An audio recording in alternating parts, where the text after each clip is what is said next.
अच्छा, now the next thing that we need to study is a right hand thumb rule. ठीक है, will now be studying the right hand thumb thumb rule. ये जो सारे हाथों की चीजें हैं ना, ठीक है, ये जो सारा हाथों के लिए है सारा काम, और ये जो हाथ एकदम से इस्तेमाल होना शुरू हो गया आपके मैग्नेटिज्म इलेक्ट्रोमैग्नेटिज्म में, वो इसलिए होना शुरू हुआ क्योंकि एक ये साइंटिस्ट था फैराडे। ठीक है, now he did not use maths that much, उसको मैथ्स इतनी समझ में नहीं आती थी, तो वो क्या करता था, वो चाहता था कि उसको कोई और ऐसे अलग अंदाज से ये सारी चीजें समझ में आएंगी जो उस तरह से, तो इसलिए जो सारे हाथों का जो सारा अब चीजें एकदम से आने लग गई हैं वो फैराडे की वजह से आ रही है, बिकॉज उसने ही सारी मैग्नेटिज्म करी, उसने ही सारी इलेक्ट्रोमैग्नेटिज्म सारी लिखी है, उसने ही सबसे ज्यादा काम किया इस चीज पे, और उसको मैथ समझ तो आती नहीं थी, तो उसने क्या किया, उसने बाकी सारी चीजों को लिंक करते हुए उसने सारी ये सब चीजें करी, तो वी जो है वो डू इट दिस वे। ठीक है, अच्छा, राइट हैंड थंब रूल कब इस्तेमाल होता है? राइट हैंड थंब रूल तब इस्तेमाल होता है when you have a current carrying conductor, when you have a current carrying conductor, उसमें करंट जो आ रहा है वो आई, दैट्स द करंट आई, वो इस तरीके से जा रहा है। तो अगर आपको इसकी मैग्नेटिक फील्ड्स मालूम करनी हो तो काफी आसान है भाई।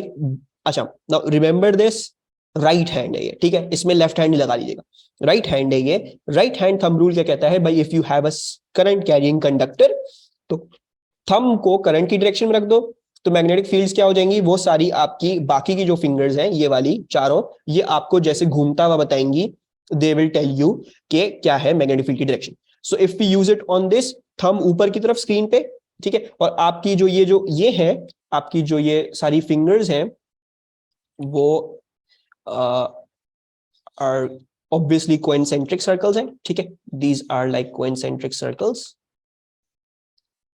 एक्चुअली, और ये, ठीक है, these will be like concentric circles, और आपने अभी देखा कि आपकी करंट ये you, these are going like this, ठीक है, सो बेसिकली ये यू जा रही है, all of them, all of your fingers will be going like this, ठीक है, इस तरीके से बना रहा हूं। So does everyone understand right hand thumb rule? Right hand thumb rule, current is the thumb, and बाकी सारी फिंगर्स क्या बताएंगी आपको, डायरेक्शन ऑफ मैग्नेटिक फील्ड बताएंगी, ठीक है। सो थंब इज करंट और क्या था, फिंगर्स आर मैग्नेटिक फील्ड। अच्छा जी, कुछ और पॉइंटर्स जो है वो इसमें जरा मैं रिवाइज करवाता जाऊं। क्या रिवाइज करवाता जाऊं, ये बड़ा देखो कि सबसे पहले तो आपने, अगर आपको इसकी डायग्राम आ जाती है बनाने को, तो you will be using the right hand thumb rule, ठीक है, राइट हैंड थंब रूल लगा के यू विल ऑब्वियसली, सबसे पहली चीज तो सबसे समझ में आ जाएगी कि कोइंसेंट्रिक सर्कल्स होंगे, ठीक है, कोइंसेंट्रिक सर्कल्स लाजमी दिखाने, इसका एक मार्क है। दूसरा मार्क किस चीज का है, ये एरो पता होनी चाहिए किस तरह लग रहे हैं, वो फिंगर्स बता देंगे आपको।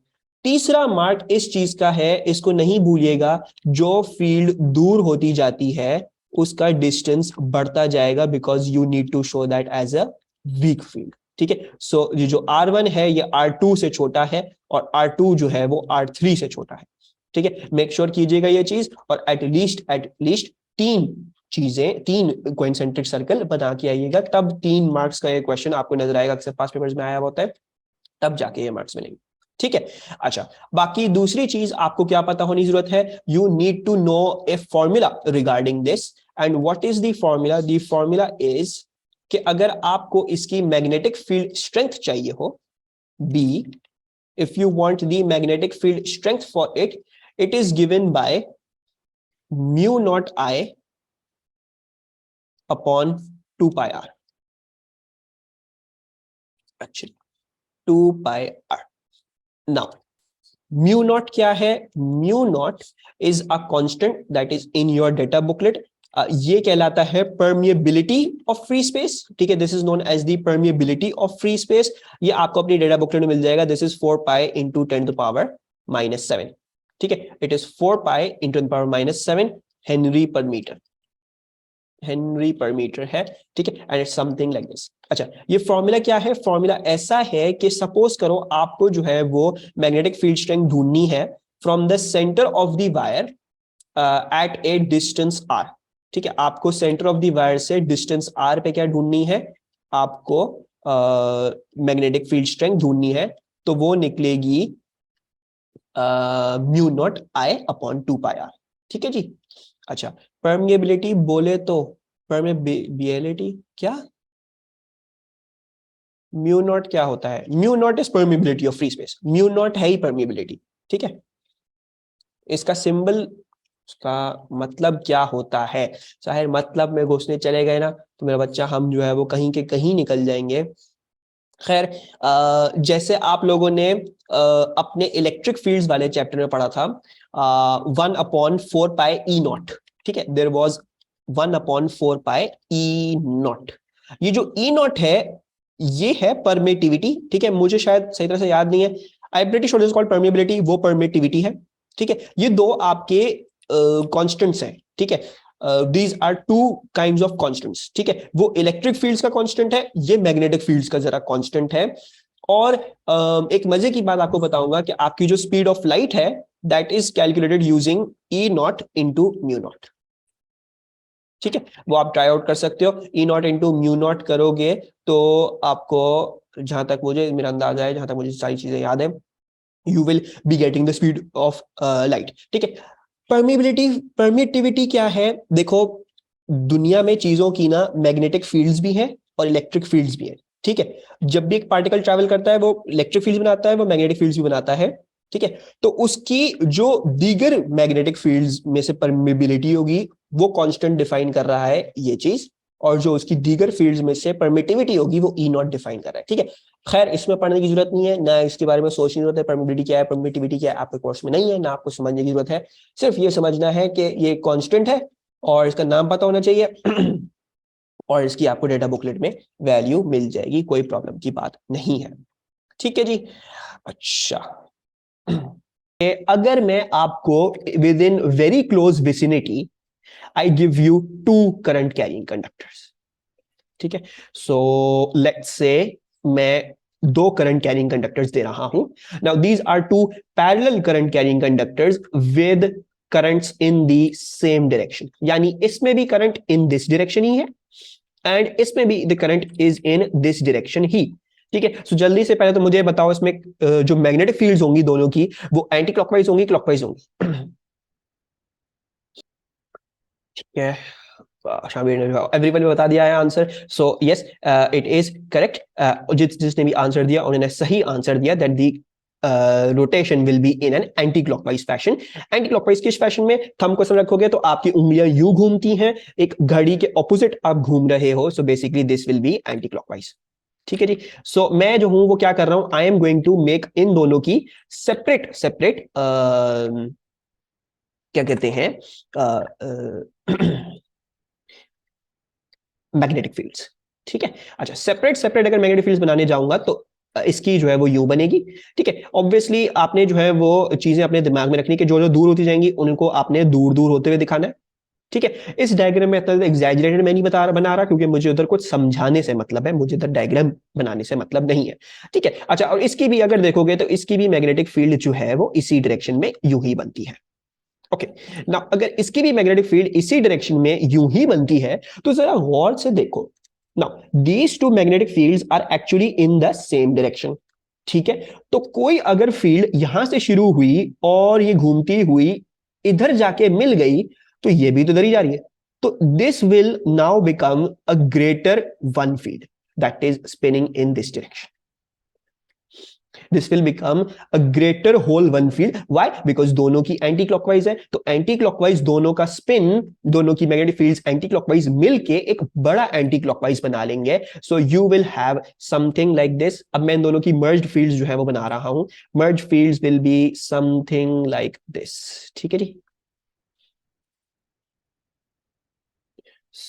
अच्छा, ये डायग्राम बनाने को आ सकती है? यस। जो भी क्वेश्चन आया है यहाँ पे एक्सप्लेन करने के लिए कि आप एक्सप्लेन करो कि 2 करंट कैरिंग कंडक्टर्स एक दूसरे के करीब क्यों आना शुरू हो जाते हैं, वो इसलिए आना शुरू हो जाते हैं और वो उसमें ऑब्वियसली डायग्राम की स्पेस भी देते हैं, तो ये डायग्राम बनानी आनी चाहिए है कि दो जो अगर सेम करंट में कैरिंग कंडक्टर्स हैं, सेम करंट कैरिंग कंडक्टर्स हैं, तो उनमें उनकी फील्ड्स इस तरीके से मिल जाती हैं। ऑब्वियसली जो ज्यादा करीब है उनको पतला पतला, उनको मतलब उनको इंडिविजुअल इंडिविजुअल दिखाओगे, लेकिन जैसे जैसे बड़ा होता जाएगा वे फिर मिला दोगे। ठीक है, यू विल क्या कहते हैं, मर्ज देम। अच्छा, नाउ इसमें जो है वो एक बात बड़ी इंपॉर्टेंट है समझने की, ये दोनों जब ये मैग्नेटिक फील्ड्स मिल गई हैं, ठीक है, when these two have combined together, तो ये होगा कि ये दोनों चाहेंगी कि हम दोनों चिपक जाए, ठीक है, that is what going to happen. अच्छा, इनमें ग्रीन वाली लाइंस नल पॉइंट होगा क्या इनमें? नहीं, आज इन there is no null point, there is no null point anywhere in this. ये दोनों की मैग्नेटिक फील्ड इंडिविजुअल थी, अब मिल गई है, तो एक बहुत बड़ी मैग्नेटिक फील्ड हो गई है जो इनको चाहेगी कि चिपक जाए दोनों, ठीक है, it will try to make them closer together, ठीक है। तो होगा ये सॉरी सॉरी अच्छा, होगा ये कि you will have a force acting like this on this one, and you will have a force acting like this on this one. Actually मजे की बात यह है कि these two forces are a action reaction pair. These two forces are an action reaction pair. ये वो Newton's third law वाली action reaction pair है भाई। ये तार कहती है भाई, ये तार कहती है तो मेरे ऊपर अगर फोर्स एफ लगाओगे तो मैं भी तुम्हारे ऊपर एक इक्विवेलेंट फोर्स एफ लगाऊंगी इन अ डिफरेंट डायरेक्शन। फिर दूसरी बात ये देखो, न्यूटन थर्ड लॉ की उसमें हमने क्या डिस्कस की थी? हमने डिस्कस की थी it should be two forces acting from different bodies on to each other. मतलब इस बॉडी से इस बॉडी पे, इस बॉडी से इस बॉडी पे दो डिफरेंट फोर्सेस है, दो डिफरेंट बॉडीज है, ठीक है। तो न्यूटन थर्ड लॉ वाली चीज यहां पे है, these two are going to form an action reaction. अच्छा, this is a very great hazard, क्योंकि अगर आपकी इलेक्ट्रिकल पावर लाइंस जो दो ऐसी हो जिनमें करंट सेम डायरेक्शन में जा रहा हो, तो इनमें अक्सर ये होता है कि ये करीब आने की वजह से चिपकती है साथ और फिर ब्लास्ट होता है, ठीक है। That is a lot of the times ये होता है, ठीक है। तो आपने अक्सर जो है वो बिजली की तारों के साथ ये देखा होगा कि वो बीच में क्या करते हैं, वो बीच में एक लकड़ी लगा देते हैं। किसी ने देखा है बीच में लकड़ी लगे, कोई प्लास्टिक की कोई गंदगी कुछ भी लगा के वो ऐसे कोशिश करते हैं कि वो it stay they to stay apart, ठीक है। तो खुदा ना खास्ता अगर करंट्स जो है वो सेम डायरेक्शन में जाते हैं तो दीज हैव दी टेंडेंसी कि दोनों मिल जाएगी, ठीक है। तो उसमें हमारा पाकिस्तानी जुगाड़ ये है कि बीच में एक लकड़ी लगा के दोनों को इसी डिस्टेंस पे रखते हैं। ये पाकिस्तानी जुगाड़ है, ये नहीं करना चाहिए। बाहर तो खैर अंडरग्राउंड केबल्स होती हैं, तो ये कुछ डिस्कशन थी। This is the force between two current carrying conductors, ठीक है जी। एक्चुअली हमने तो अभी कंडक्टर्स, आई थिंक कंडक्टर्स की स्पेलिंग यही थी। अच्छा, हमने क्या डिस्कस किया? हमने अभी लाइक करंट्स डिस्कस किया, वी डिस्कस्ड लाइक करंट्स। हमने अब क्या डिस्कस करना है? हमने अब डिस्कस करना है अनलाइक करंट्स। फर्दर अपार्ट इस तरीके से ये है आई, और ये वाला जो है वो आई अब उल्टा है, ठीक है जी। सो आप लोगों ने राइट हैंड थंब रूल लगा के इसका तो डायरेक्शन बता दिया था, that was an anti clockwise direction, ठीक है। इसमें मैं सिर्फ दो बना रहा हूं, ठीक है, और दो से भी काम चल जाएगा क्योंकि जो करीब वाली है वो सिर्फ कम हमें दिखानी है और इंडिविजुअल दिखानी। और इसका अगर देखोगे तो this one this time will be a clockwise, ठीक है जी।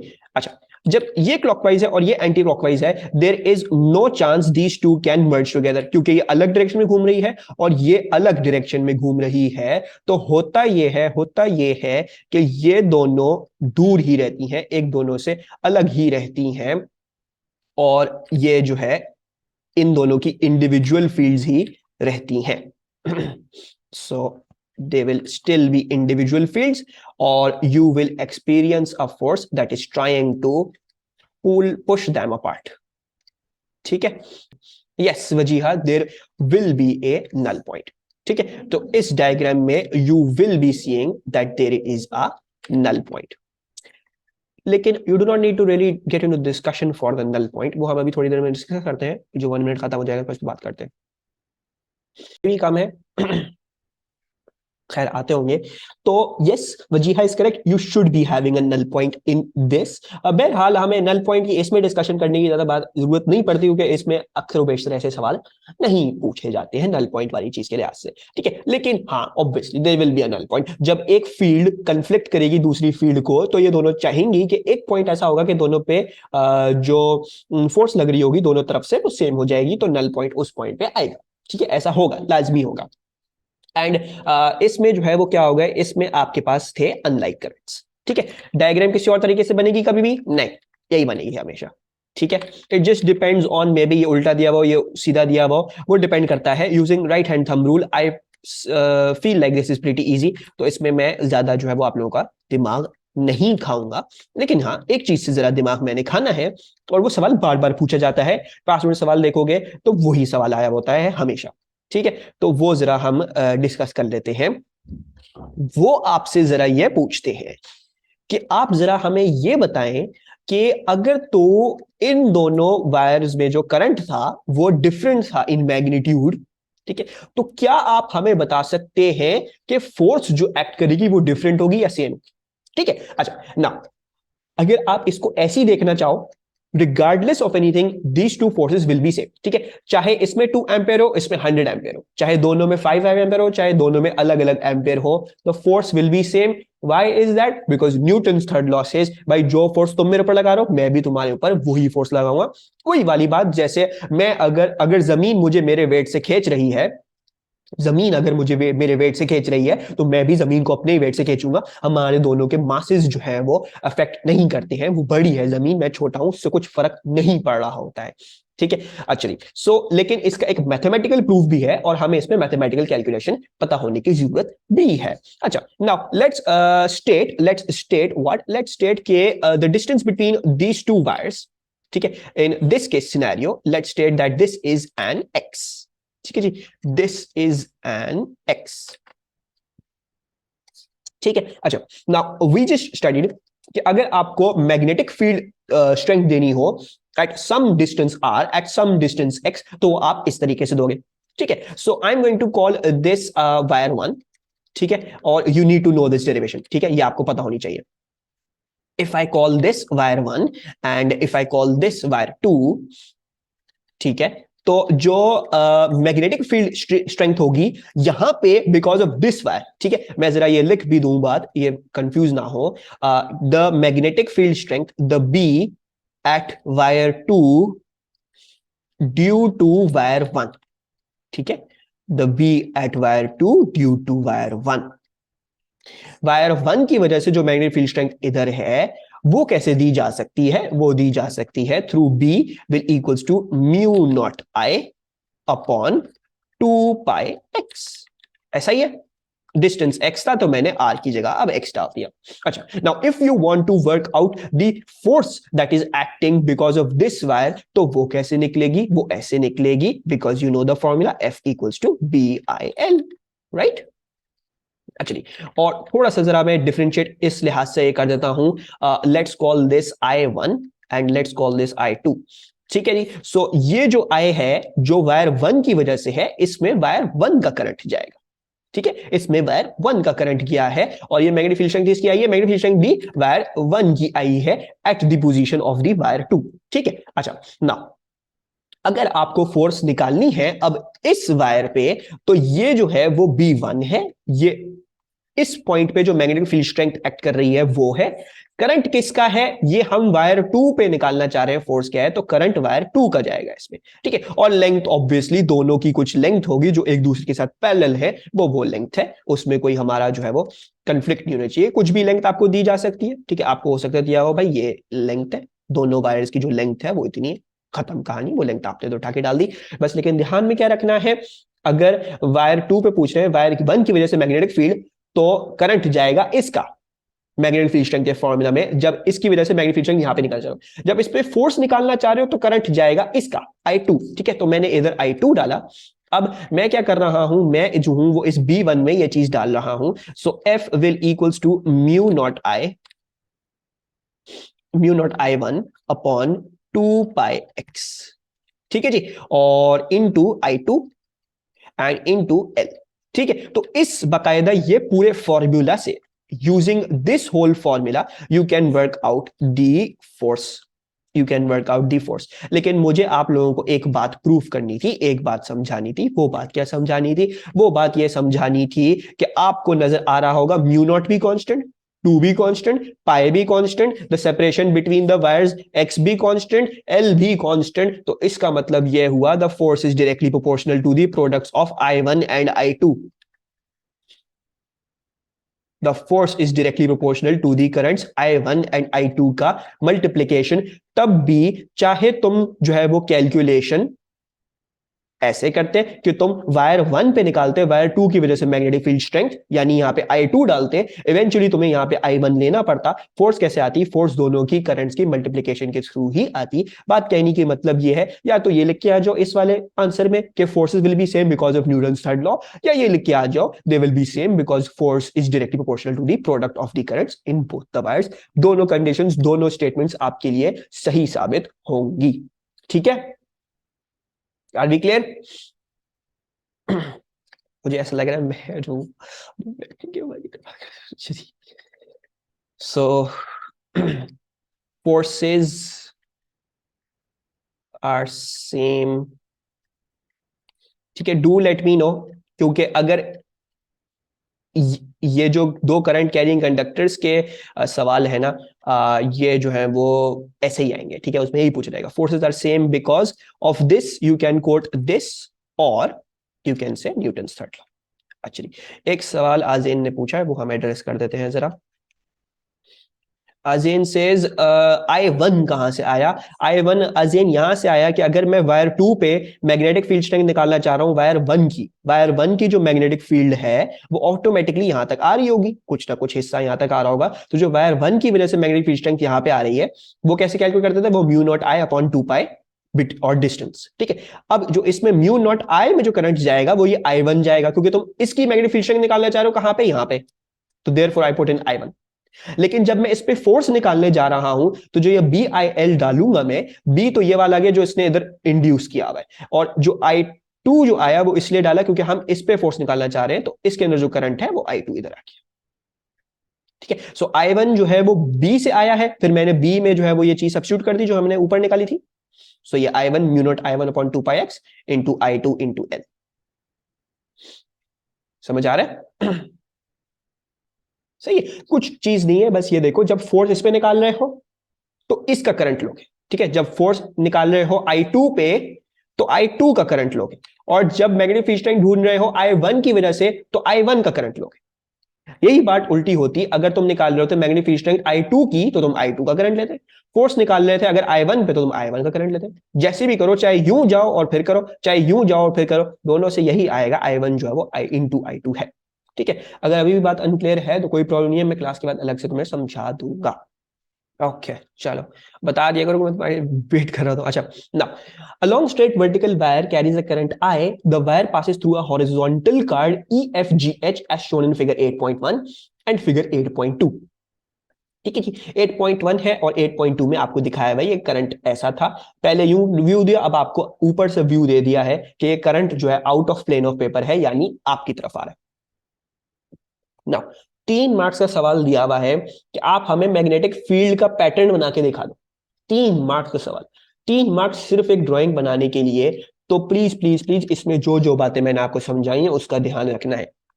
पहली क्या बात, ये जो वायर की जो फील्ड होती है वो होती है कोइंसेंट्रिक सर्कल्स। ठीक है, तो इसके अराउंड क्या होंगे? इसके अराउंड होंगे कोइंसेंट्रिक सर्कल्स। अब सर्कल्स जैसे जैसे इससे दूर जाते जाओगे तो सबके बीच में डिस्टेंस तुमने बड़ा बनाना है। ठीक है, तो मैं ये थोड़ा सा छोटा बनाता हूं क्योंकि वरना जगह नहीं हो रही मेरे पास। अब ये बड़ा बनाओगे और ये वाला सबसे बड़ा बनाओगे। ठीक है, यानी डिस्टेंसेस बढ़ते जाने चाहिए। बाकी आपने डायरेक्शन नोट कर ली ना, आपकी तरफ आ रहा है तो आपकी उंगलियां यू घूमेंगी, यानी this is also an anti clockwise. तो एरो अपने वाज़ेह तौर पे लगा के आइएगा। ठीक है, और दूसरी बात ये नहीं एक फील्ड बना के आ गया, ये नहीं 2 फील्ड बना के आ गया, एटलीस्ट 3 बनाओ। 3 से ज्यादा तो मेरे हिसाब से तो उसमें पॉसिबल नहीं है, जो सारी लॉजिकल चीज दिखाने की है, लेकिन 1 या 2 पे काम नहीं चलेगा, एटलीस्ट 3 बना के आना। ठीक है, दिस इज हर चीज के लिए, जब भी किसी भी चीज के लिए बना के आ रहे हो एटलीस्ट 3 बना के आओ, क्या तब जाके इसमें 3 मार्क्स मिलेंगे। अच्छा, अब आ जाते हैं इसमें। Two long straight parallel wires P and Q are situated a distance of 3.1 centimeter apart as illustrated in figure 8.3. The current in wire P is 6.2 ampere. The current in wire Q is 8.5 ampere. The magnetic flux density B at a distance x from a long straight wire, आपको formula दे दें जो मैंने आपको पढ़ाया। ठीक है, where mu naught is the permeability of free space। ठीक है, अभी तक सिर्फ केस डिफाइन था। Calculate the magnetic flux density at wire Q due to the current in wire P, यानी आपको Q पे मैग्नेटिक फ्लक्स डेंसिटी निकालनी। You need to work out Q पे मैग्नेटिक फ्लक्स डेंसिटी क्या है। तो ऑब्वियसली जो करंट लोगे इसका लोगे, पी की वजह से मैग्नेटिक फील्ड स्ट्रेंथ बन रही है एट क्यू, और क्यू की वजह से मैग्नेटिक फील्ड स्ट्रेंथ बनती है एट पी। हमें क्या निकालना, हमें पी वाली निकालनी। ठीक है, so we will be using B equals to mu not I upon 2 pi x. ठीक है, आई कौन सा, आई पी वाला। You are trying to find out the magnetic flux density due to P. ठीक है जी, so due to P 4 pi into 10⁻⁻7 into the current in P. Current in P क्या था, 6.2 डिवाइडेड बाय 2 पाई, और x क्या है हमारा 3.1 सेंटीमीटर। ठीक है जी, सो 3.1 इंटू 10⁻⁻2। सही है। अब 2 पाई ये कैंसिल आउट होके 2 रह गया। कोई मुझे इसका आंसर बता सकता है? 4 into 10⁻⁻5 Aajen says that, thank you Aajen. ये आ रही है 4 एग्जैक्ट आया आजेन, 4 इंटू 10⁻⁵, क्योंकि मेरे पास सारी इंफॉर्मेशन जो थी वो 2 सिग्निफिकेंट थी, तो मुझे एटलीस्ट 2 सिग्निफिकेंट आंसर दो।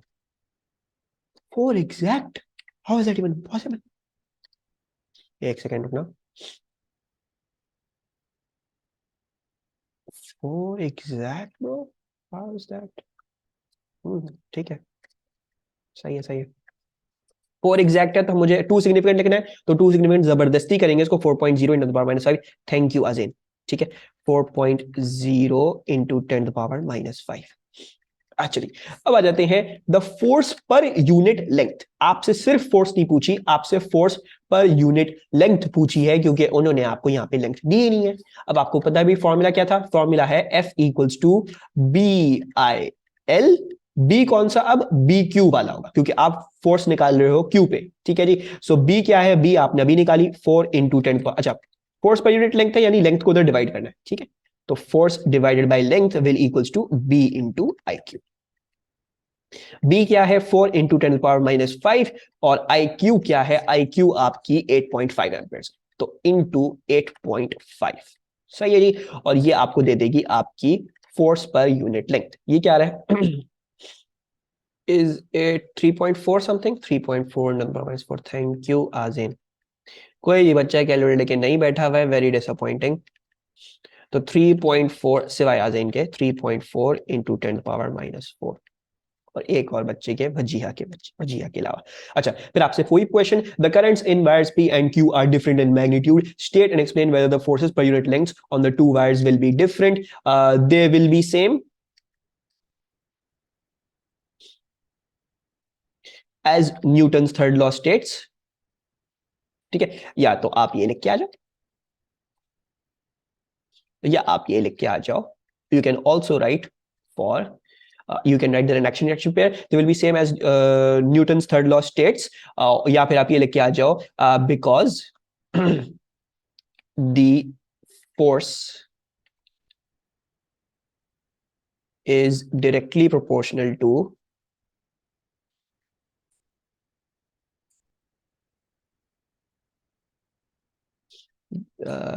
the currents in both wires, to the product of the currents in the wires.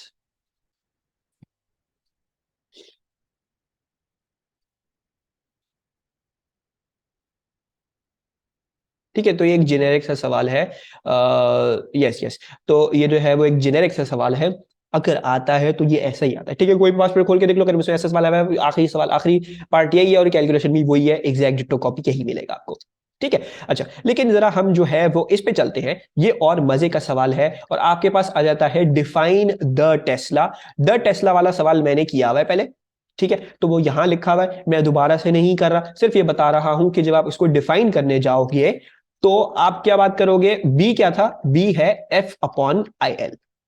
ठीक है, तो आप एक टेस्ला की जब बात कर रहे हो तो आपको एक न्यूटन की बात करनी पड़ेगी, आपको एक एम्पेयर की बात करनी पड़ेगी, और आपको एक मीटर की बात करनी पड़ेगी। तो it is the the Tesla is equivalent to having a 1 Newton force on a current carrying conductor carrying a current of 1 ampere having a length of 1 meter perpendicular to magnetic field. ठीक है, आगे लिखा हुआ है वो चीज वही यहीं पे आपने लिखनी. ठीक है, जब भी ये यूनिट की बात करते हैं तो यूनिट के बारे में आपने द वाली बात एक एक करके लिखनी होती है.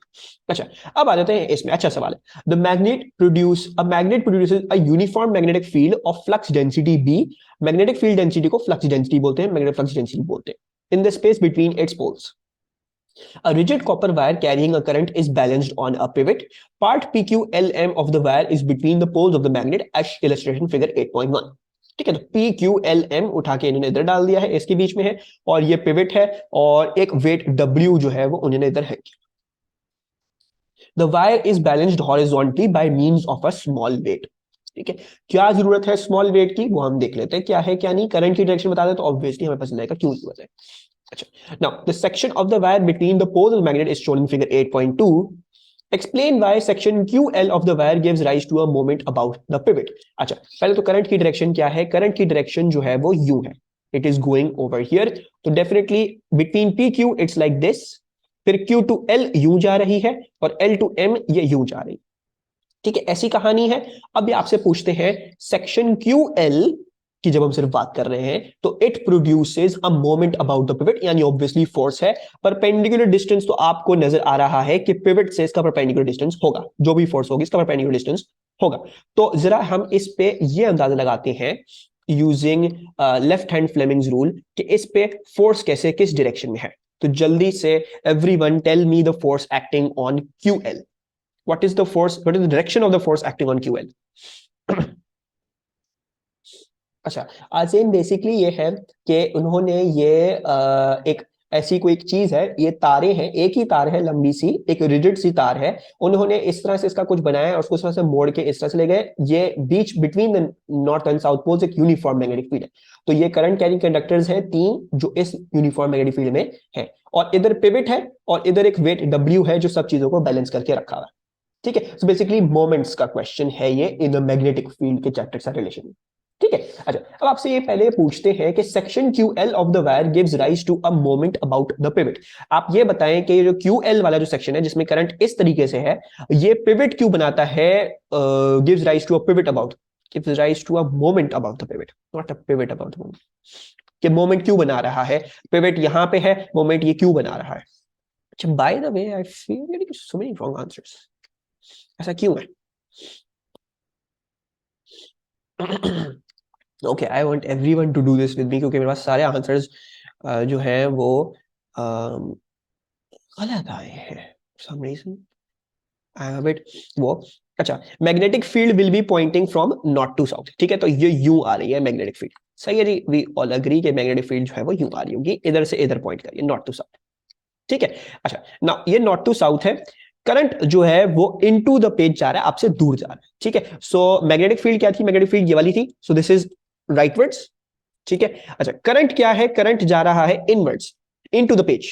ऐसे ही आपसे दूर जा रहा है करंट, ऐसा ही है ना, ये दूर जा रहा है, Q to L आपसे दूर जा रहा है. सो मेरा तो थंब नीचे आ रहा है. Why is everyone saying upwards? Upwards कैसे आई फोर्स, मुझे सब पहले ये समझाओ. Are you taking the current की डायरेक्शन उल्टी, या राइट हैंड इस्तेमाल किया था instead of the left hand? तो ये याद रखना है, इसमें लेफ्ट हैंड इस्तेमाल करना है हमेशा. You always use the left hand.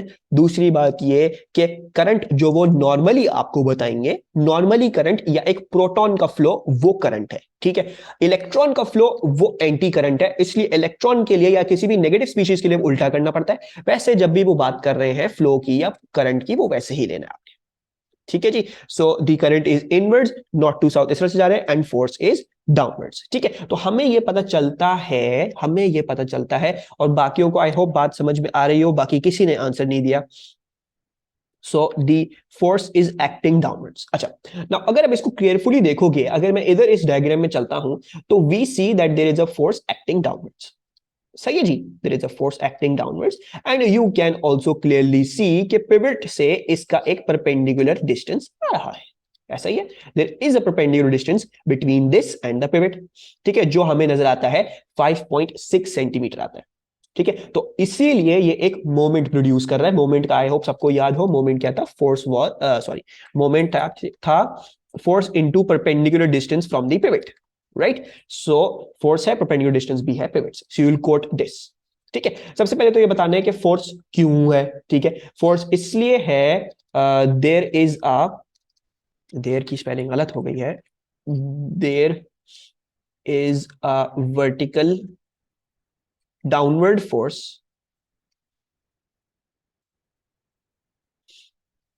in QL as it is placed perpendicular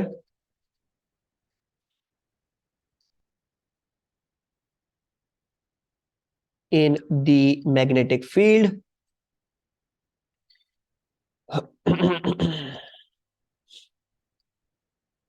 The force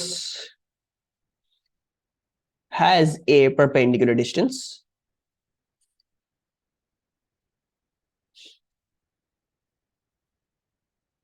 from the pivot and so produces a moment, right?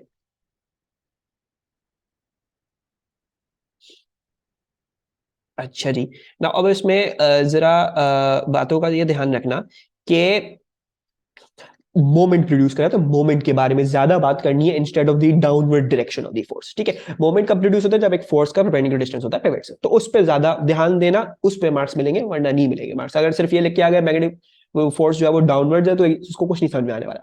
ठीक है, अच्छा, now sections P Q and L M of the wire do not affect the equilibrium of the wire.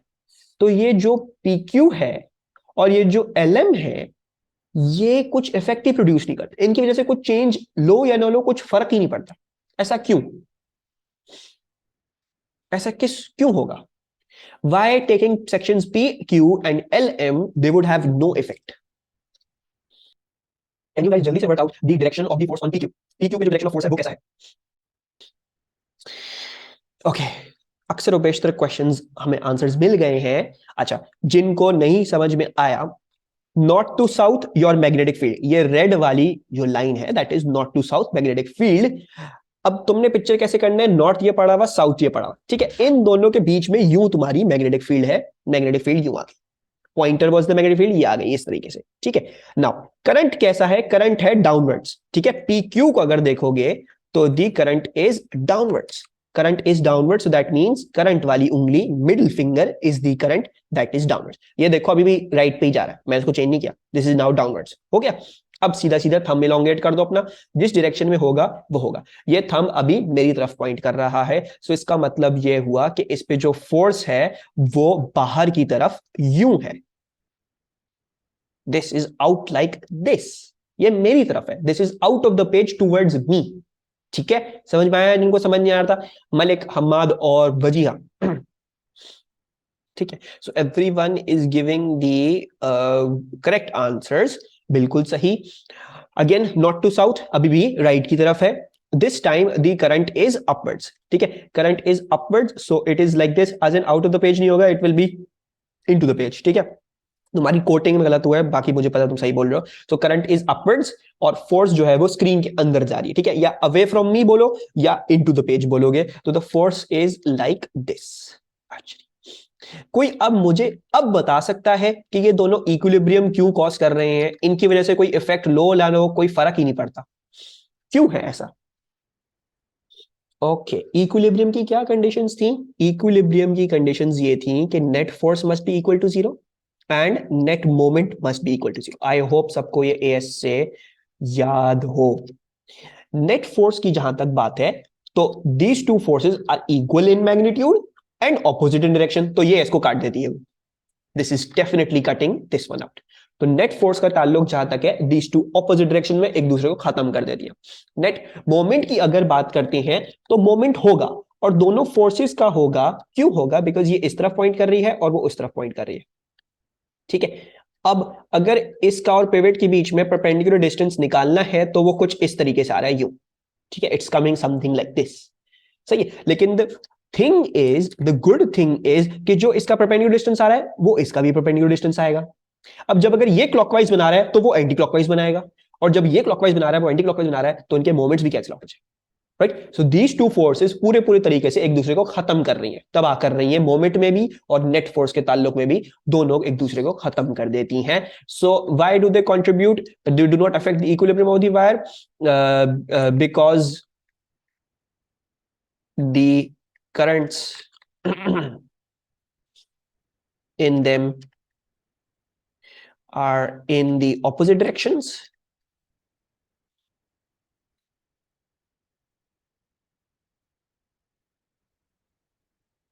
So the forces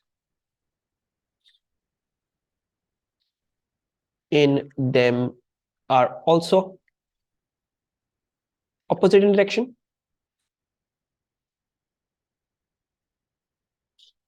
Opposite in direction and equal in magnitude. ये भी लिखना, direction and equal in magnitude.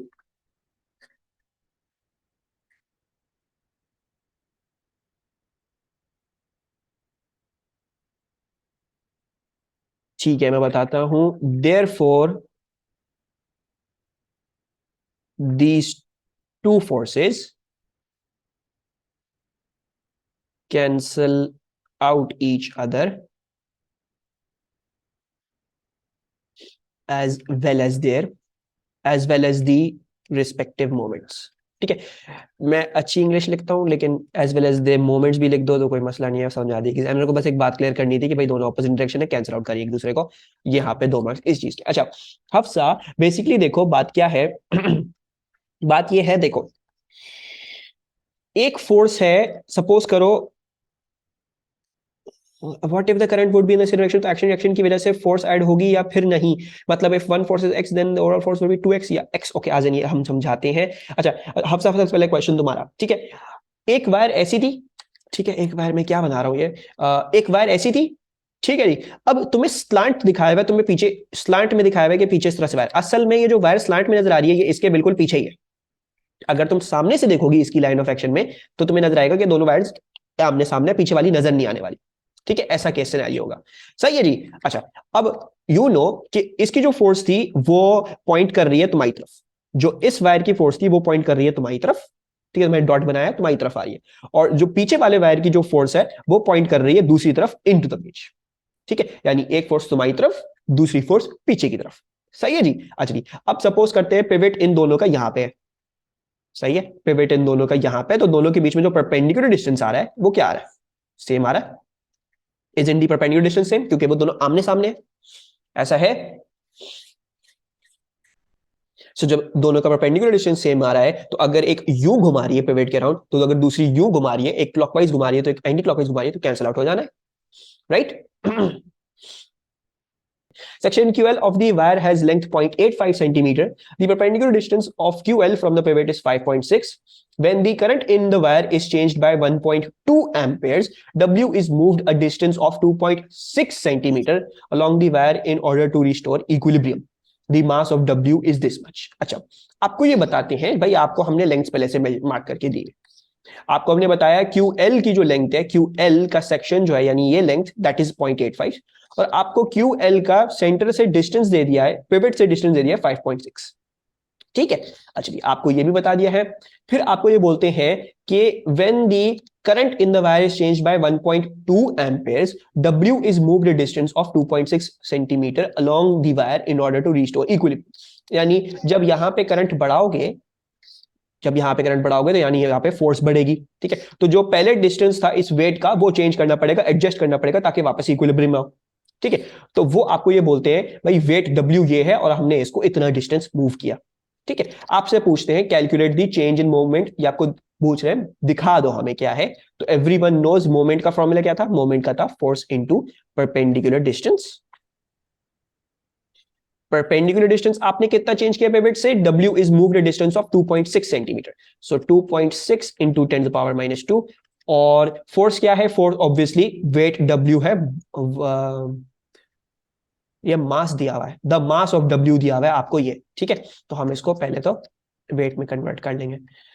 ठीक है जी, सो मास है 1.3 into 10 to power -4, इसको G में multiply कर दोगे तो वेट बन जाएगा, और फिर इसको आपने परपेंडिकुलर डिस्टेंस से मल्टीप्लाई कर देना है which is coming 2.6 centimetre. So 2.6 into 10⁻². कोई ये कंफर्म करेगा ये 3.3 इंटू 10⁻5 आ रहा है? और सबको ये बात समझ में आ रही है? अच्छा अच्छा अच्छा अच्छा अच्छा अच्छा अच्छा अच्छा. अब आ जाते हैं हम इस पे. Use the information in one two determine the magnetic flux density between the poles of the magnet. आपने निकालनी है मैग्नेटिक फ्लक्स डेंसिटी. अच्छा, लाजमी ये बात हुई है कि जितना आपने चेंज इन मोमेंट प्रोड्यूस किया है, for example let's say change in moment आपने प्रोड्यूस किया एंटी क्लॉकवाइज, इसकी वजह से जो anti clockwise change in moment आया वही होगा चेंज इन मोमेंट क्लॉकवाइज भी. क्यों भाई? क्योंकि आपने इक्विलिब्रियम रखना है. जो चेंज इधर प्रोड्यूस किया उधर भी वही चेंज होना चाहिए. ठीक है. चेंज क्या आया? चेंज आपका आया इतना 3.3 इंटू 10⁻⁵. अच्छा, अब ये क्यों आया होगा? ये आया होगा इस फोर्स का मोमेंट बढ़ने की वजह से. अच्छा, नाउ ये फोर्स एफ है, ये कैसे निकाली जा सकती है? ये BIL से निकाली जा सकती है. ठीक है. सो BIL से हम इसको निकालेंगे. और डिस्टेंस इन्होंने हमें बताया हुआ है 0.85 सेंटीमीटर. डिस्टेंस हमें इन्होंने बताया हुआ, सॉरी, डिस्टेंस इन्होंने बताया हुआ perpendicular distance from the pivot 5.6 centimetre बताया हुआ है. ठीक है. अच्छा, so we will be force into the perpendicular distance from the pivot. अच्छा, अब इसको जरा खोलने की कोशिश करते हैं. फोर्स क्या हो जाएगी? फोर्स हो जाएगी BIL. ठीक है. लेकिन जरा इस चीज को दिमाग में रखें. किस चीज को दिमाग रखें? आप चेंज इन मोमेंट निकाल रहे हैं. तो जब आप चेंज इन मोमेंट निकाल रहे हैं, डिस्टेंस चेंज नहीं हुआ. क्या चेंज हुई थी? फोर्स चेंज हुई थी, बिकॉज आपने करंट इंक्रीज किया था. तो आप चेंज इन फोर्स निकालना चाह रहे हो. ठीक है जी. अच्छा, अगर आप ये करना चाह रहे हो तो चेंज इन फोर्स में कैसे निकलेगा? चेंज इन फोर्स निकलेगा change in BIL into perpendicular distance. ऐसा ही है. अच्छा जी. नाउ अब व्हाट यू नीड टू सी, भाई बी में कोई चेंज नहीं आया, मैग्नेटिक फील्ड स्ट्रेंथ चेंज नहीं हुई, लेंथ भी चेंज नहीं हुई. ठीक है. QL जो सेक्शन था लेंथ का 0.85 वो वही है, वो चेंज नहीं हुआ. यानी ये लेंथ QL ये चेंज नहीं हुई, वो भी चेंज नहीं हुई. करंट, हाँ करंट चेंज हुआ है. तो हम क्या लेंगे? हम डेल्टा आई लेंगे. सो B इंटू डेल्टा आई इंटू लेंथ. ठीक है जी. अच्छा, नाउ 3.3 इंटू 10⁻⁵. बी हमें निकालना है. डेल्टा आई क्या था? डेल्टा आई था current in the wire change bye 1.2 Ampere's. तो आपने 1.2 एम्पेयर से चेंज किया. आपकी लेंथ क्या थी इन दैट थिंग? आपकी लेंथ थी 0.85, ये वाली लेंथ जो मैग्नेटिक फील्ड स्ट्रेंथ में थी. तो दिस विल बी 0.85 सेंटीमीटर लिखा हुआ है, तो कन्वर्जन लाजमी कर लीजिएगा. और फिर आपका distance from the pivot was 5.6 centimetre. जो परपेंडिकुलर डिस्टेंस है उसमें आप क्या डाल देंगे? आप 5.6 इंटू 10⁻⁻² डाल देंगे. जब आप ये सारी चीजें कर लेंगे, ये सब चीजें उधर डिवाइड में भेज देंगे, तो आपके पास क्या आ जाएगी? आपकी मैग्नेटिक फील्ड स्ट्रेंथ आ जाएगी. which is coming out to be a 0.058. ठीक है. 0.058. मैं इसको कंफर्म भी कर लेता हूँ जल्दी से. 3.3 5